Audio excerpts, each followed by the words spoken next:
একজন উপদেষ্টার এপিএস যখন দুর্নীতি করে, এমনি এমনি তো আর কারোর এনআইডি লক হয় না। আমার কি হয়েছে?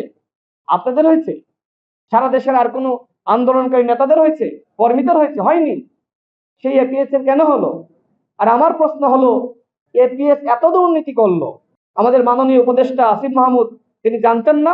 আমি সরকারের কাছে দাবি রাখতে চাই, যেমনি ভাবে তদন্ত হচ্ছে এপিএস মোয়াজ্জেমকে নিয়ে, ঠিক একইভাবে আসিফ মাহমুদের মন্ত্রণালয়ে সব থেকে বেশি দুর্নীতি গণমাধ্যমে প্রকাশিত হয়েছে, তার বিরুদ্ধে তদন্ত হতে হবে। শুধুমাত্র তিনিই নন, প্রত্যেকটা উপদেষ্টার বিরুদ্ধে তদন্ত হতে হবে।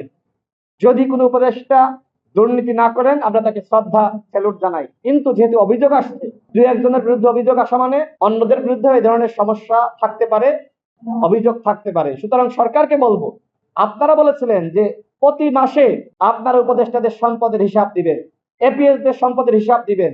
আপনারা নাকি মিনিস্ট্রিতে বলেছিলেন যে কর্মকর্তাদের প্রতি মাসের হিসাব দাখিল করতে হবে। এটি বলার পরে কোন মিনিস্ট্রি সম্পদের হিসাব দিয়েছে? সরকার ছাত্র জনতার আন্দোলনের মাধ্যমে এই সরকার ক্ষমতায় বসেছে, আমরা তাদেরকে ক্ষমতায় বসিয়েছি।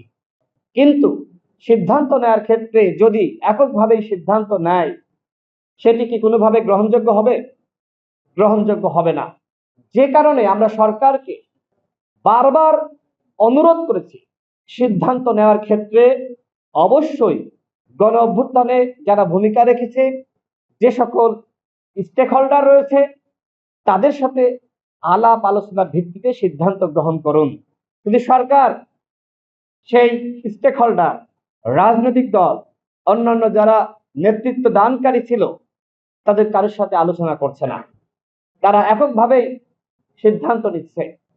এই সিদ্ধান্ত আমাকে সেই হাসিনার যে সিদ্ধান্ত, হাসিনার যে একতরফা চিন্তা, সেটিকেই স্মরণ করিয়ে দেয়। আমরা তো গণ অভ্যুত্থানের সরকারের কাছ থেকে এই ধরনের চিন্তা কোনোভাবেই প্রত্যাশা করতে পারি না। গণ অভ্যুত্থানের সরকার হবে ছাত্র জনতার সরকার, গণ অভ্যুত্থানের সরকার হবে এদেশের 18 কোটি মানুষের সরকার। সেই সরকার যদি আলাপ আলোচনা ছাড়াই একটি সিদ্ধান্ত নেয়, সেই সিদ্ধান্ত কোনোভাবেই গ্রহণযোগ্য হবে না। আমি যেটি বলছিলাম যে